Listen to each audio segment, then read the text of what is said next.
Hey guys, and welcome to the end of Manga Bleach Q&A. I've asked you guys to submit some questions. You've submitted them. I'm excited to see them. Yeah, we finished the manga. I should say I finished the manga, but you guys were there with me the whole time. If you're wondering why my background's different than it is usually, my cat, who is recovering from his surgery, is cooped up in my office to keep him away from my dog and our other cat and give him some recovery time. Yeah, he'd probably be meowing through this whole thing if I was in there right now. Thank you so much, by the way, to all of you that helped donate or just words of encouragement. It was a scary week after his blockage, so thank you. It's pretty incredible, and I appreciate it a lot. On to the business at hand. Yeah, the Q&A. We got a lot of questions. My friend vetted them for any spoilers because I'm going to be, covering the light novels and other future the filler arcs, and he just wanted to make sure that nobody said anything about any of those. So otherwise, we should be good. If you don't see your question, it's probably because he deemed that it wouldn't be safe for me to see. But we're getting to the point where soon we won't even have to worry about that. I'll just be able to talk about Bleach and all aspects of Bleach. It'll be pretty good. All right, so we got a bunch of questions. He has sent them to me. Let's see them. Question 1. If the series were to continue with new arcs, light novels, movies, etc., what would you like to see expanded or explored? If the series were to continue with new arcs, if it was a new arc, I've been saying this for I think like years now, since like maybe the first Q&A. I've really wanted to see like that afterlife be kind of discovered by the world and the living world, and the world of the living having some sort of ghostbustery type. I don't know if it'd be technology, probably would be, but like humans fighting hollows, the wider world at large fighting hollows and learning about soul reapers, I think could be really interesting. Or if not the whole world, then maybe some sort of human threat, like maybe somebody had a near death experience and saw a Soul Reaper or something, or ever since their near-death experience, they can see Soul Reapers running around and Hollows running around. I don't know, something like that could be fun. Um, as far as like a movie or a light novel, um, I really want to know more about the Soul King's backstory, so I kind of would love to see like something set back then, and maybe whatever happened to him, and Gerard's, creation, and I would like to see something like that, mainly because the Soul King is still such a mystery to me that I would want to see that explored somewhere. This is a dumb question, but a fun one nonetheless. Having seen all these characters in action, which of the captains or vice captains would be the best and worst chefs? I mean, the obvious answer, but I don't think it really counts because she's a Squad Zero member, as Hikafune is clearly a great chef. What of the people we know who would be a good chef? Who gives that vibe? I was gonna say Chojuro, but I can't. Maybe he was. Maybe he was. Yamamoto maybe loves to cook, but he's also dead. Maybe he loved to cook before his passing. Maybe that was his way to decompress. I'm gonna go with Yamamoto. I feel like maybe he's actually really awesome in the kitchen. If anyone else, no one's really coming to mind as like Iba. Iba could be. I could see him being on like a line, like giving orders. So maybe Iba. Also, I like to imagine, considering she was visible to everyone for years, that if Kenny mastered his Bankai, others could see Yashiro again. What do you think? I mean, that's possible, for sure. Maybe. I don't know if it's possible, but she was visible for a long time. And was she visible? I've wondered about this, mainly just because of how powerful he is.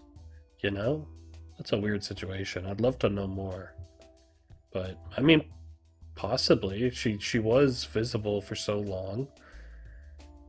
But I kind of like the idea that she was visible because she was kind of disconnected from him a little bit. And then now that he knows her name and stuff, he's like internalized her. I kind of like that. But maybe. Next. After reading the end of Bleach, which female character is your personal favorite? Bleach has a great female cast, so I'd be interested to know who you personally love the most. Probably Rukia. That's probably a boring answer, but I love Rukia. I'm a big fan of Rangiku. Um, Orihime, I actually really liked a lot. I feel like she had a lot of interesting, subtle uh, character moments that I really enjoyed. Um, and then I love Tatsuki, but Tatsuki never really blossomed in the way I was hoping she was going to as a character. Also, now I love Unohana. Love Unohana. She's up there too now. There are a lot of great female characters in Bleach, which obviously that's a good thing, and appreciate it. If we could get anyone's full backstory, would you want it to be anyone other than Aizen? Of course. I don't really want to know Aizen's. That's where I've kind of settled on that. Anyone's full backstory. The Soul King. But if not the Soul King, Yuabaha. I feel like he's still pretty mysterious as far as what happened. Like his time back with the leaked Reich and all that, like before that, when he decided what he wanted to do, I feel like we could still explore a lot there. So probably Yuabaha. How would you describe your journey with Bleach from beginning to end? Does the story's message change for you or stays the same throughout the journey? Um, my journey with Bleach has been very fulfilling, is the word I would use. It's had a lot of ups, not a lot of downs, a couple downs at times, but most of it I just truly really enjoyed and appreciated and loved analyzing. I think this in particular was turned out to be a really good series to like analyze on a regular basis and try to break down a bit more, because I feel like there's a lot in Bleach that's subtler and kind of underneath, which was fun to try to kind of dig at. And I'm sure there's tons of stuff I missed on my first read, but overall, I had a great time doing it. Um, I think the story's message does stay the same, and I think it was perfectly encapsulated at the very end.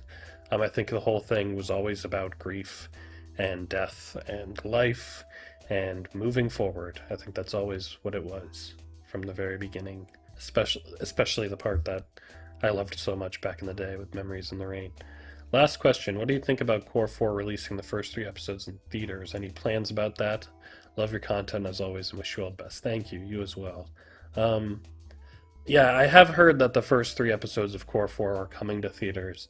I do not plan on seeing them in theaters because I've been reacting to those episodes on Patreon, and I want to just keep doing that. I don't want to kind of take that away from anyone that, any of my patrons that were looking forward to seeing my like raw reaction. So that, and also none of my friends, and especially not my wife, are caught up enough to go with anyone to see it. I could go by myself. I've done it before. I saw The Lighthouse starring Willem Dafoe and Robert Pattinson by myself in theaters like 5 years ago. But no, yeah, I would want to go with like another other fans, and I'm sure there are going to be other fans in the audience, but like people I could go talk to about it after, And unfortunately, my best friend, he's watching Thousand Year Blood War, but I just showed him the end of Core Two. Core Two last week. We watched the Squad Zero fight, which good stuff. Yeah, so no, I'm not going to see it in theaters. I will be reacting to those episodes on Patreon when they come out.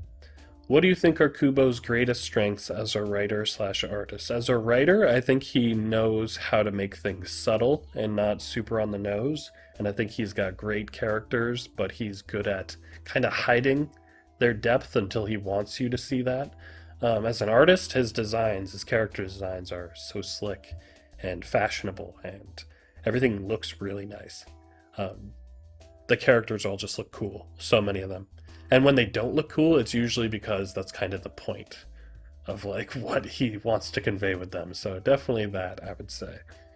What are your thoughts on the series' portrayal of each of the two major groups of antagonists and how it changes over time? Like how Hollows are introduced as evil monsters, they become more sympathetic mainly through the Arancars being shown to be regaining their humanity, while the Quincy are initially portrayed in the series as somewhat more sympathetic, but when we see them in the Thousand Year Blood War, they are shown to have become cruel and monstrous. Do you think this shift in perception of the monsters becoming more human while the humans becoming more monsters is an interesting way for the series to portray the theme of balance, as well as another showcase of the moral ambiguity of the world? I think that's exactly it. I think you're spot on. I think it's showing that there's black and white. Nothing's really black and white, and if it is, it's got to be balanced. I think that's perfect, actually. I think it is showing that things are complicated. I mean, look at Ichigo. He's a bunch of different things. um, yeah, I think that's complicated. I do love that about both those, though, because I was very, and I still am, for the most part, sympathetic towards the genocide of the Quincy, but it's definitely been muddied a bit by the Thousand Year Blood War. And I just love the Hollows, even when they're monstrous soul-eating creatures. So I'm always sympathetic to them because I feel bad for most of them, except for like Shrieker. You know, the ones who were serial killers in life and then they're still just serial killers in death. Like, but yeah, I think you capture that perfectly. What are your thoughts on the parallels between Kenpachi and Mayuri throughout the series, with the two of them being among your favorite characters? Yep. I wonder how you feel about how their stories mirror each other a lot, both of them being essentially viewed as cases of necessary evil among the Gotei 13, being lost my place at the start of the story to being among the most important and respected captains by the end, and how their biggest personal development is tied to their relationship with their daughter figures, Yashiro and Nemu. I always found it really cool how Kubo showed the two captains that seemed the most different at the beginning of the story were actually very similar in a lot of unexpected ways. Again, I think you really hit the nail on the head. I do think both of them are kind of the monsters of Bleach as far as the good guys, and but very very different types of monsters. You know, Mayuri was very much like Victor Frankenstein, and Kenpachi was like a rabid werewolf or something, you know. But by the end, yeah, they're both very complicated, and we see different sides of them. They're both still vicious, bloodthirsty, sadistic sometimes type of people. But yeah, I appreciated both of them for very different reasons. But I do think maybe that's why the two of them are so high up on my list. Is I do love the monsters, you know, and I love seeing different facets of them. But I love both those characters, and I wish their team up had lasted longer. Which character would you have loved to see more in fights? Doesn't matter if it's from the good guys or the bad guys. Um,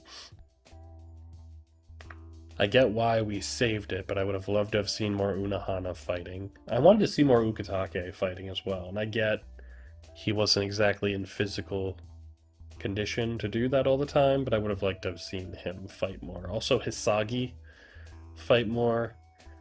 His fight in the Arankar arc was so good, and he kind of just got wrecked in the Thousand Year Blood War a lot. Um, I would have liked to have seen that more. Even Ikaku, I wanted another big Bankai moment, you know? That would have been cool. Maybe in front of everyone. And in the same kind of context, which characters would you have loved to see interact just for the sake of having similar powers or personality from all the franchise?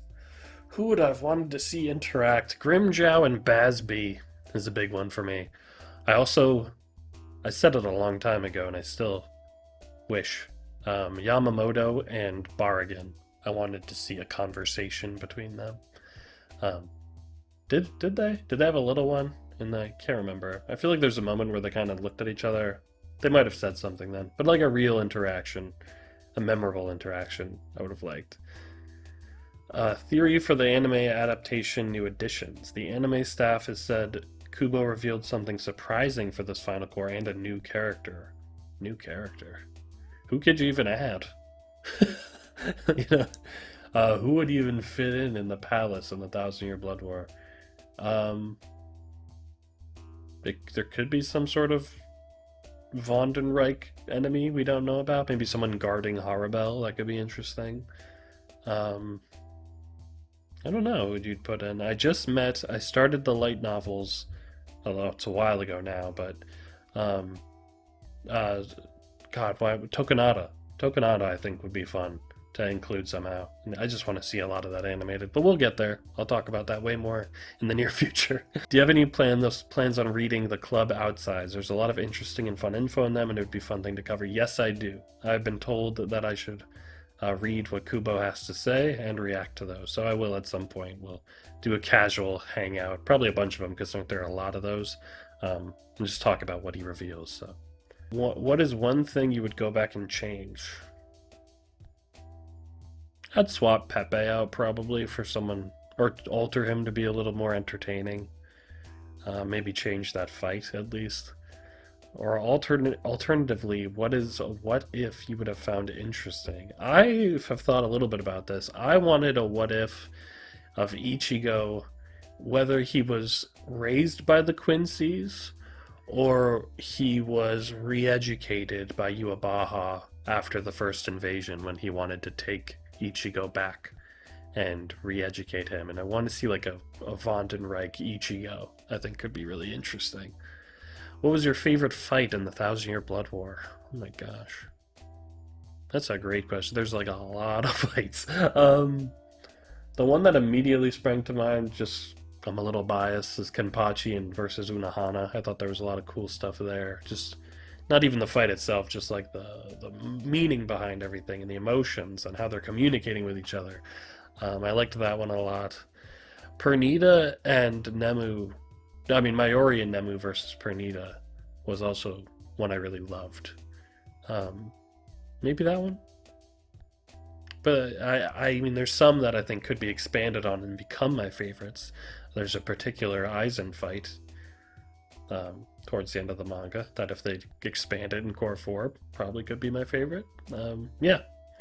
Now that you've finished the main story of Bleach without the light novels, how would you say it compares to One Piece and Naruto? You can say you like one over the other, it's okay. Is it? Is it okay? Naruto is at the bottom of the three, for sure. And I like Naruto. It didn't affect me the same way One Piece and Bleach did. But the problem is that One Piece, I've talked about this a little before, I think, but One Piece I've literally been reading since 2004 or 5. So that's been with me for a long time. It's like just been a part of my life. Well, Bleach, obviously, the past like 4 years. And the way I digested them has been very, very different. I don't analyze One Piece every week. I go and like read, people's thoughts on it, but I don't, I don't dissect it in the same way. So it's a tough call. I think both have played very big parts of my life. I think One Piece is hard to top just because of my connection to it, but Bleach, it's up there. It's really up there. So I don't know. They're both very different series too, so it's hard to compare. I know they're both shonen and they're both part of the big three, but they are very, very different in style and execution. So yeah, tough call. Tough call. I don't know. I won't pick. They're both my babies. What was your personal favorite arc in the series? Oof, that's tough. I lean towards the Ironccar arc just because I really loved that period and Aizen as the villain and the Espada. But the Lost Agent arc is also up there. And the Thousand Year Blood War is also up there. It's a tough call, but I'm leaning towards the Ironccar arc. But I also really love the Substitute arc and its simplicity, so it's a tough call. It's a tough call. I'm going to say Ironccar for now. About your points with the Silver Arrow not being shown or foreshadowed early enough, where as a writer do you think this would have been where do you think would have been a good place in the story to insert more about the Silver Arrow? That's a tough question. I feel like you could just add more Ryukin in general earlier maybe, or maybe even when Ryu was researching things. I don't know, there could have been somewhere to insert that. I feel like that would have made sense, and people have said, and I got to go back and check, that the Silver Arrow is set up more in the anime, so I have to go back and double check. But yeah, I don't know exactly where I'd put it. I just feel like I feel like the concept of it comes kind of out of nowhere, which isn't ideal. Also, sorry if this is poorly worded. English is not my first language. That is all right. Your English was actually really good. Pepe versus Charlotte. Who's drippier? Charlotte, not even close.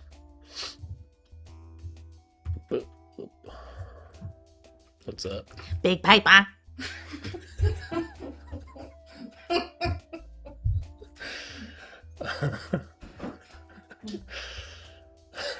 Has anyone seen The Mandalorian and Grogu? Okay. Big paper. No ski, no ski. I personally find Bleach to be the most thematically consistent and holistic of the big three: Naruto, Bleach, One Piece. Kubo Tite was very fond of revisiting narrative structures to show a different outcome and often more fully explore those aforementioned themes.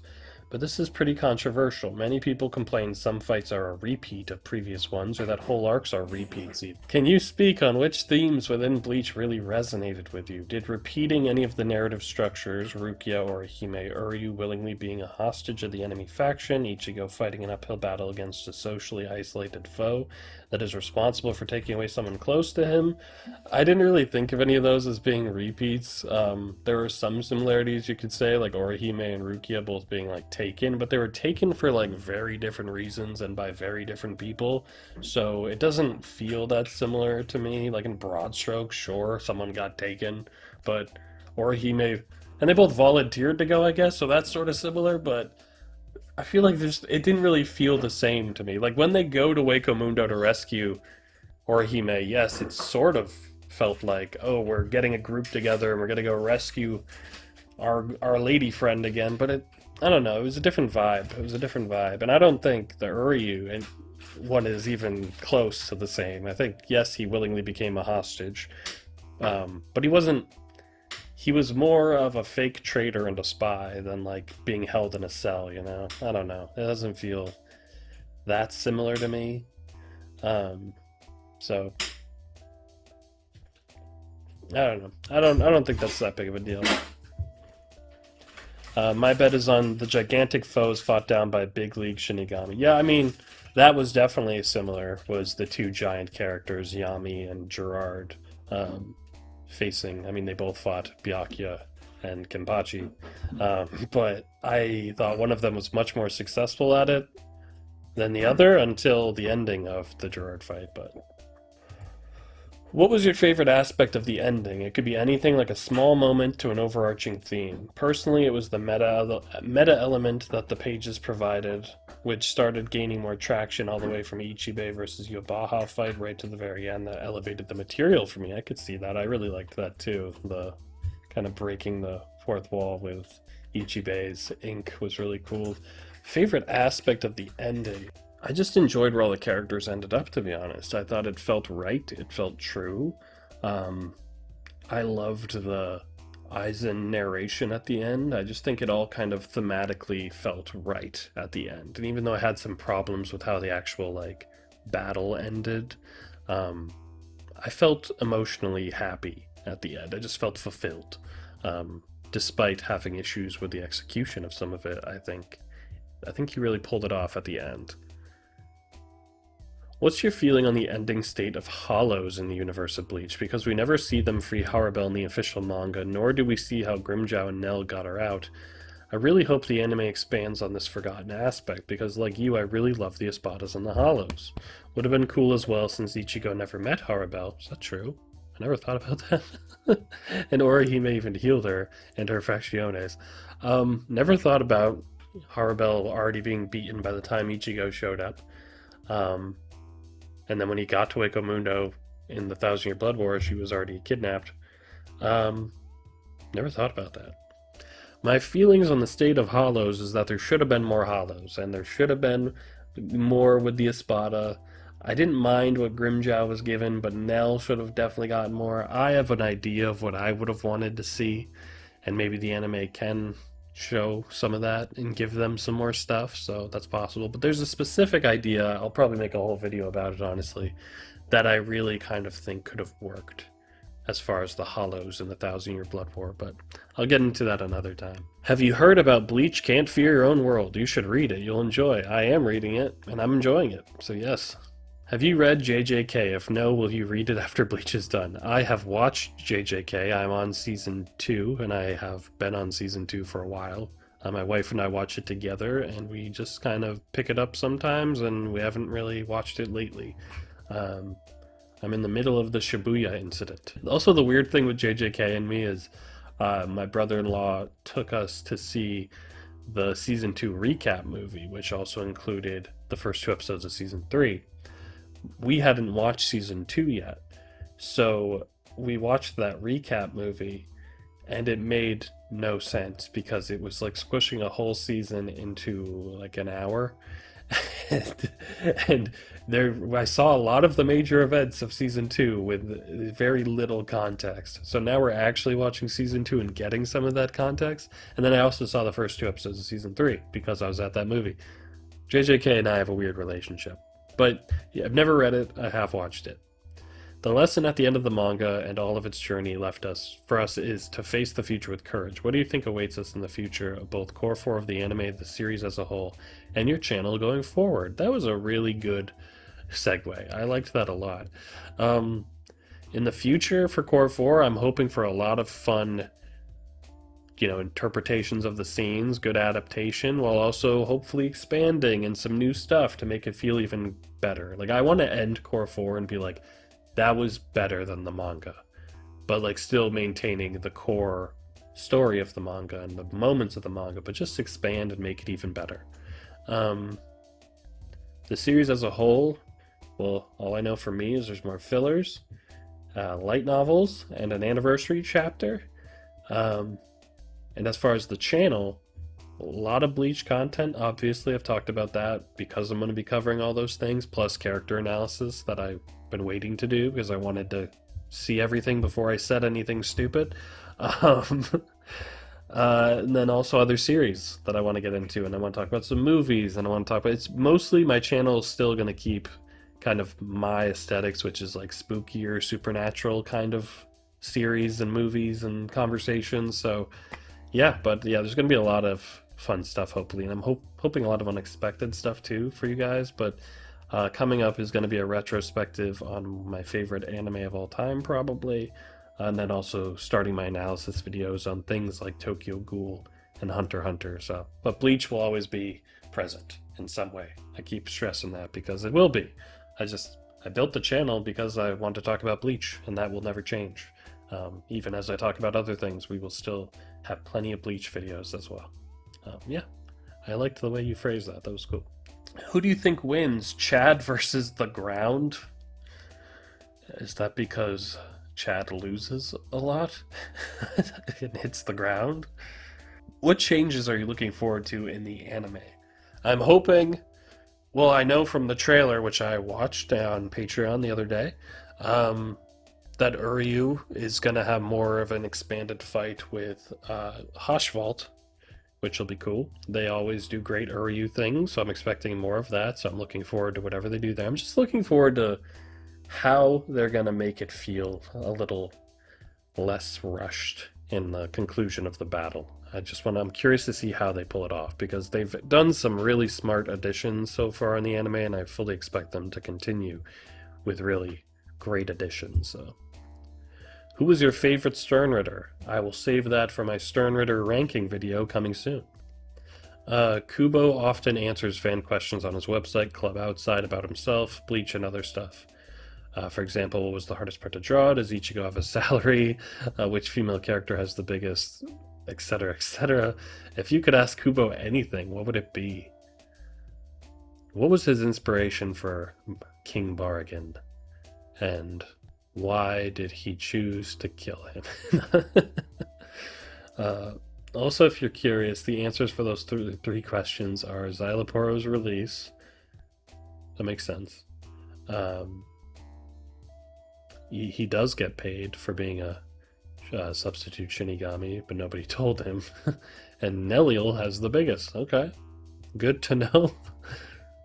Congratulations on finishing the manga. I will miss your manga analysis. Oh, thank you. What do you think of the direction Kubo-sensei took with Aizen's character arc? Did you expect it to go the way it did, or do you think it would be more interesting to let Aizen actually lose some of the power at the end of the Arrancar arc suggested? As the end of the Arrancar arc suggested, his transformations peeling off, his sword crumbling away. If you were writing his arc, where would you take it from there? I hadn't really thought much about that. There was an implication at the end of that arc that his godhood was going away. He was being stripped down to look more normal Aizen again. And then when we see him and he's all, sealed away, they say he's like more powerful than ever. So like I guess he still has the Hogyoku within him. So I guess it was more of a superficial breakdown in that moment, but yeah, I liked the way Aizen turned out though. I kept being nervous that he was gonna be like a secret final villain You know, like it all comes back around to him. But I liked that in the end, what he wanted kind of became what they needed, which was fighting against the Soul King when Yuabaha was the Soul King. So I liked the way it went, and I always love a good villain team up with the heroes moment, so I appreciated it. Wouldn't you agree that Kubo swerved everyone by not having Kon be the one to kill Yuabaha? You're right, and Kon got severely underutilized. Hi Agamotto, after finishing the manga, what plot points or questions do you feel were left unanswered? Komamora, um, but I kind of think that might have been intentional to show that he didn't even get a chance to get his revenge against Yuabaha. Unanswered. Most of it was answered. A lot of Soul King stuff I feel like could have been explained more, but I feel like Kubo did a pretty good job of answering everything for the most part. Also, if you were granted the opportunity to tell Kubo what the next arc in Bleach should be about, what would you tell him? I wouldn't dare. I would say do what you feel is right, Kubo. But I guess I would say maybe have a human threat from the living world might spice things up for what if you want to continue. But I wouldn't dare ever. Excited for you to read the novels and extra chapter in Bleach. Me too. I'm excited to see more of the light novels and whatever that anniversary chapter is, because that came out like a couple years ago, I think. So I'm curious to see what that is. Talking about the ending without the expansion of the anime we're gonna get is kinda rough, but at the moment, which character arcs were the most satisfying to you at the end of the story? Which character arcs? Byakuya, Renji, Rukia, Ichigo, obviously, Kenpachi. Well, there were a lot of great character arcs. Shunsui. There's a lot of good ones. Even Mayuri had kind of a really nice, not so much an arc, but you got to see a different side of him. Um, Probably those. Those were up there for sure. What was your favorite plot twist or shock that you got when reading slash watching? Of all of the whole series, probably the Aizen one. That was absolutely insane. I kind of lost my mind with that one. But I also really loved the Tsukishima mind messing, um, and then the Ginjo reveal right after. I thought those were good. Kubo Ichigo's mom being a Quincy, that was pretty crazy. So, but then also Zangetsu, all that. I don't know. There's a lot of good ones, but I'm gonna say that Aizen one was tough to beat. That was crazy. During the wait for the Thousand Year Blood War anime, it was a somewhat common sentiment that Bleach should have ended after the defeat of Aizen. Now that you've caught up on the anime and finished the manga, what are your thoughts on this? I mean, Aizen could feel like the big bad of the series, especially back then, but the way things ended with Ichigo being powerless and losing his connection to the Soul Reapers, like I could see that being like a bittersweet ending, but there were way too many unresolved plot threads and things that I don't think I would have been satisfied if that was the end. Like the Thousand Year Blood War on its own revealed so much, like the truth about Misaki, you know, what other things?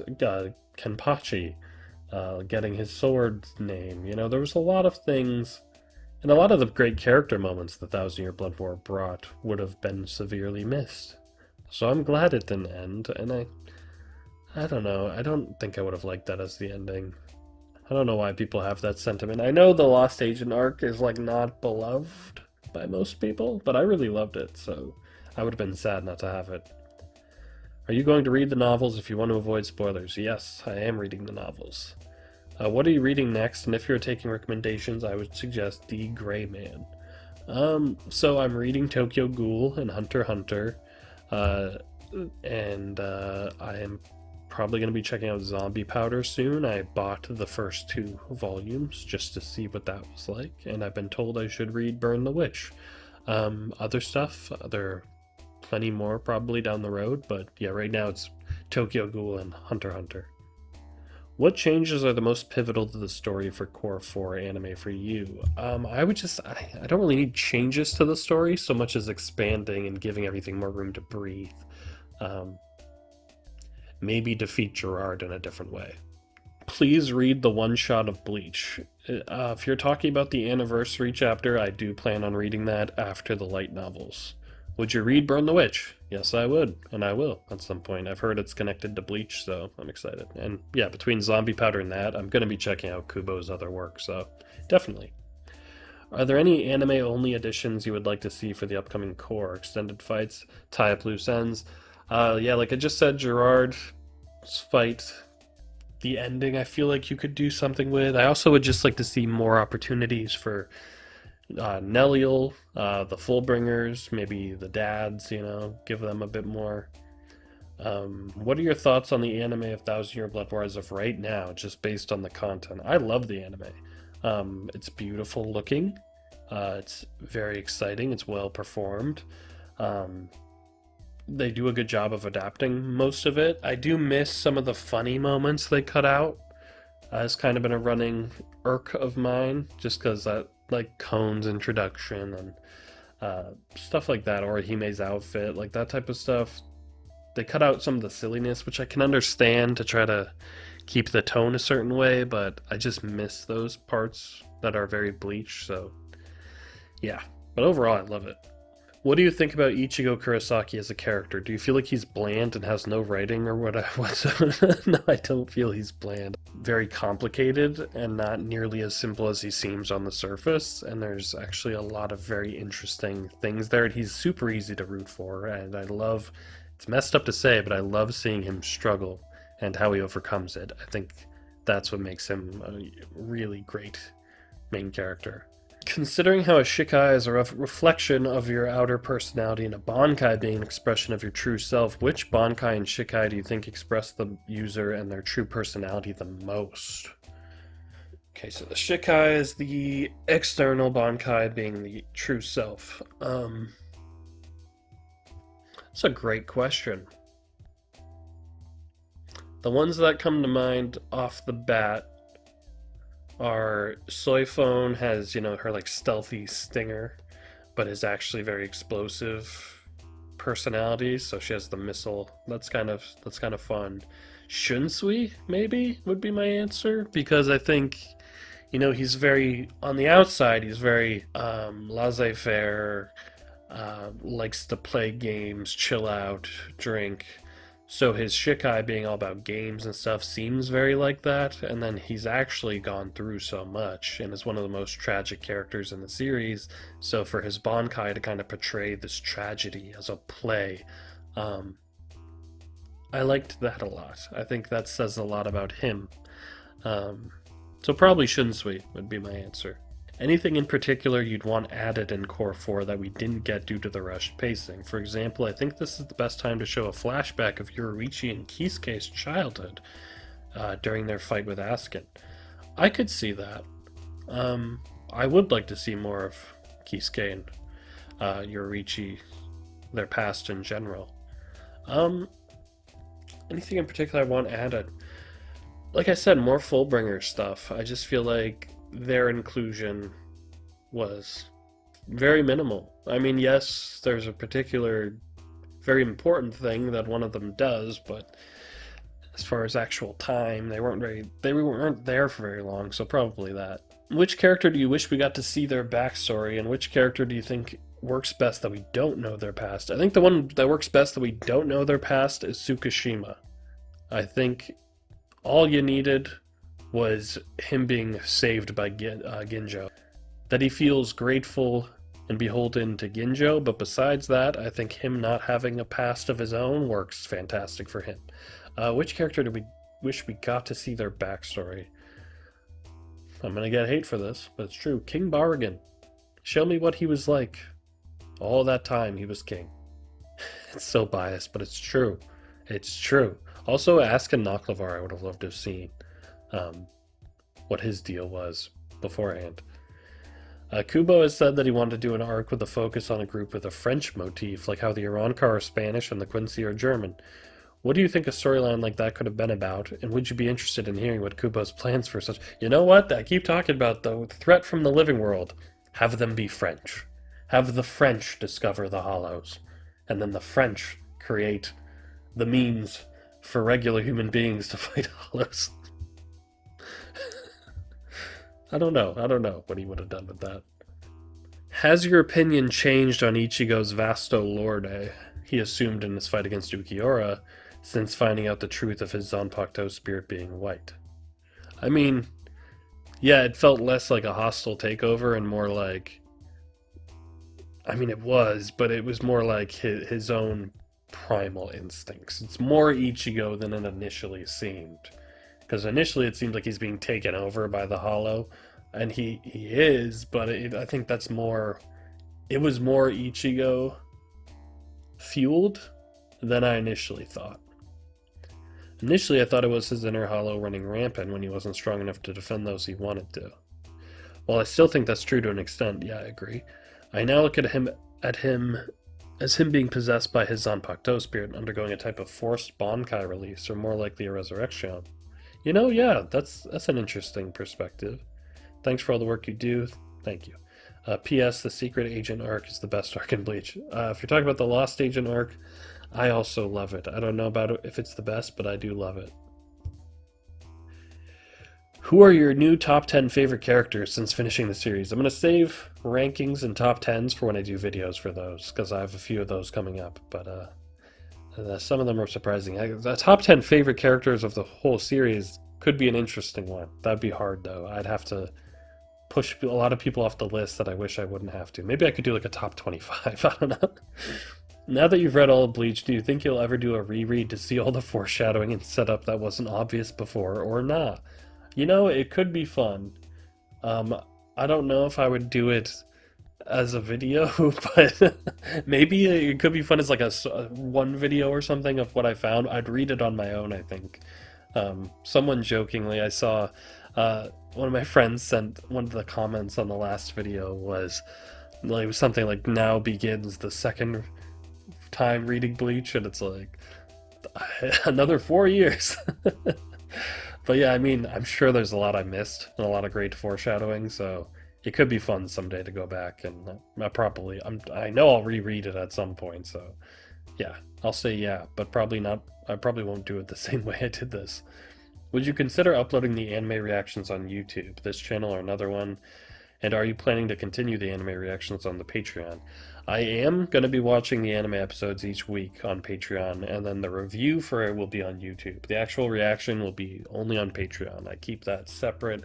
My YouTube channel isn't a reaction channel like a lot of channels. It's a discussion and analysis video channel, where as far as my reactions are solely an extra fun thing on the Patreon. It's just keep that separation, I think, is for the best, but yeah, I will be watching Core 4 on the Patreon. You can watch my reactions there when those come out, and then I'll review them on YouTube. How have you been enjoying the Bleach novels, like Camp for Your Own World? I'm enjoying it pretty immensely, and it'll be fun to really get into in the analysis, but I have been enjoying it a lot. It's a very different experience, though, obviously. I had never read a light novel, so I didn't know what to expect, and it's a novel. It's a novel. Are you planning to do a video with your wife's thoughts on the Sternritter? Yes, we are. The problem is finding time, because we have a baby, and when I'm not watching him, she's watching him, so a lot of times, if he's at his grandparents', we usually spend that, doing other things and not, because that video is probably going to take like an hour at least for her to talk about all those characters, so it's just a matter of finding time, but eventually she will talk about them. I know it's something people want a lot, and I love doing those videos. It's been harder with Baby, obviously. Will you watch the two OVAs? There's one that retells the fight with the Grand Fisher differently, and another one is original called Sealed Sword Frenzy. It's funny you ask, because on Patreon last week I watched Sealed Sword Frenzy, so you can actually see my reaction to that, and I will do an analysis of that in the near future here on the channel. So the other one I think I'm going to watch as like a celebration type thing on June 17th on the Patreon. I don't know if I'll do an analysis. We'll see how different it is from the anime, but considering that's like the moment in Bleach that made me love Bleach, I'm very excited to see it. So yeah. Where does Bleach rank out of all your favorite series and things you've read? Pretty high. I would have to really think about it. to give it a proper ranking, but it's up there for sure. And I think this experience has only enhanced it a lot as well. Do you plan to rewatch Bleach to see the foreshadowing? I mean, eventually, yeah, probably, as I've said. What about a video reacting to the character theme songs chosen by Kubo, just to know your opinion on those? That could be interesting. What are your thoughts on the Bleach anime getting a remake in the Thousand Year Blood War art style, and what do you hope gets added in Core 4? So I've answered the second part, but the Bleach anime getting a remake in the Thousand Year Blood War art style, that doesn't honestly interest me that much. It would be cool to see, and it would look beautiful, but I don't know. The original Bleach has such an interesting vibe, and though the execution isn't always perfect as an adaptation, I feel like it's got such a specific nostalgic vibe, even though I didn't even watch it when I was younger, but it feels like of that time period. I don't really want that. I'd rather they do like Camp for Your Own World or something else. I don't know. I'm not a big remake guy. It depends. It depends, but I don't think like I'm that One Piece remake that's coming by Wit. I'm sure it's going to look beautiful, and I'm sure the pacing is going to be way better, but I don't know. I don't know if we like need it. For new viewers, it'll be helpful, but I don't know. I don't really want to see it again in a slightly different way, you know? I don't know. I feel like that'd be a waste of resources. I feel like we could put that somewhere else. Will you do another ranking of the captains and lieutenants now that we've reached the end? Yes, I will have an updated ranking of both those categories, and I will say the captains one I know in my head is very different now after Thousand Year Blood War. So, yeah. Final questions. Will you read the continuation of the manga or burn the witch? If you mean the light novels, yes, I'm reading those, and I will read Burn the Witch. Favorite swerve in Bleach? If you mean like favorite plot twist, probably Aizen. The Aizen stuff with the glasses was absolutely insane. Good stuff. So, yeah, that'll do it for this Q&A. Thank you for all the questions. I hope I gave you some interesting answers. Thanks for being here on this journey, and I'm excited to continue into the next era of it, which is the Core 4 anime, reactions on Patreon, reviews on YouTube, light novels, uh, filler arcs continuing, and yeah, character analysis, and then all the other series I want to do. So it's going to be fun. It's going to be fun. Good times all around. So yeah, all right. Thank you so much, everyone. I really appreciate the questions. Um, this is still surreal. I'm not diving into the manga the way I did, you know? It's weird. And yes, I'm reading the light novels, but it's a very different experience. So, all right, if you guys want to see more, there's tons of stuff on the Patreon, including my readings of the light novels, my reactions to the filler arcs. We're going to be talking about one of those filler arcs here on YouTube and an analysis probably next week. We'll see. It's going to be probably a pretty big video. So, all right. Thanks, guys. I'll see you soon. Take care.